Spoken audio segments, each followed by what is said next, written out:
חידה מתמטית, נחמדה, כאילו, עשיתי אותה מזמן, כאילו, יש את התשובות שלי פה, בגלל זה אני נמצא כאן, אוקיי?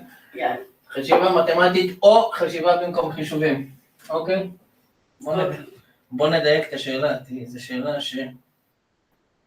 שאלתי אותה, עלתה לי מזמן. מה השאלה?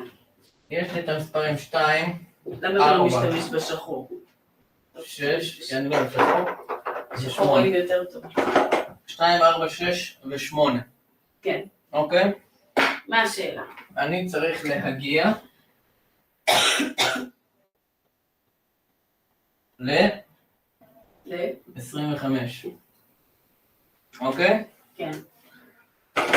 מותר לי, אני חייב להשתמש בכל ספרה לפחות פעם אחת. כן. ומותר לי לעשות כל פעולת חשבון על כל איך שבא לי. איזה פעולת חשבון שבא לי. טוב. אוקיי? יש לך רעיון? 2 כפול 4 זה 8. טוב. 8 ועוד 8 זה 16. טוב. ועוד 6? לא עובד. לא עובד לך. אז אני אקח את זה כי יש לי פה את הפתרון. יאללה. סרטוט שלי כמה פעמים. אז פתרון מספר א', כן. סליחה שאני אקום, אבל אין מה לעשות. זה דבר כזה. נכון? אוקיי, 6 פלוס 2 חלקי 8 זה 1. נכון?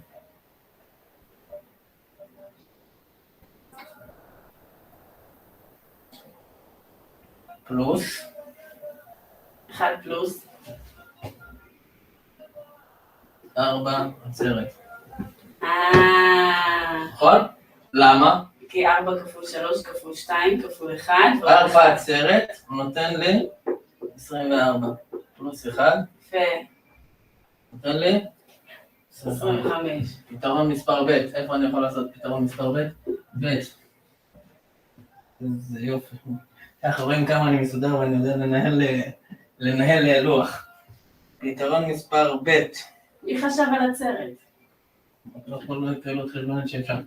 2 חלקי 8 פלוס 6 כפול 4. כמה זה יוצא לי? זה חצי ועוד 6. זה 6 וחצי כפול 4. 6 וחצי כפול 5. תודה רבה לי. פתרון מספר ג'. למה? 6 וחצי כפול 4. 6 וחצי. 6 כפול 4. 6 וחצי. ועוד 6 וחצי. 12 וחצי. נכון. פעמיים. כן, כן. 12 וחצי. צודק. תודה רבה לי. פתרון מספר ג', איפה נעשה את פתרון מספר ג'? איפה פתרון מספר ג'? פתרון מספר ג', 8 בריבוע פלוס 6 בריבוע. כמה זה? 64. ועוד. ועוד 36. 36. נו, מה אתה עושה לי עבודה קשה? 100. 100 חלקי 4 חלקי 4 שווה? 25. תודה רבה לי.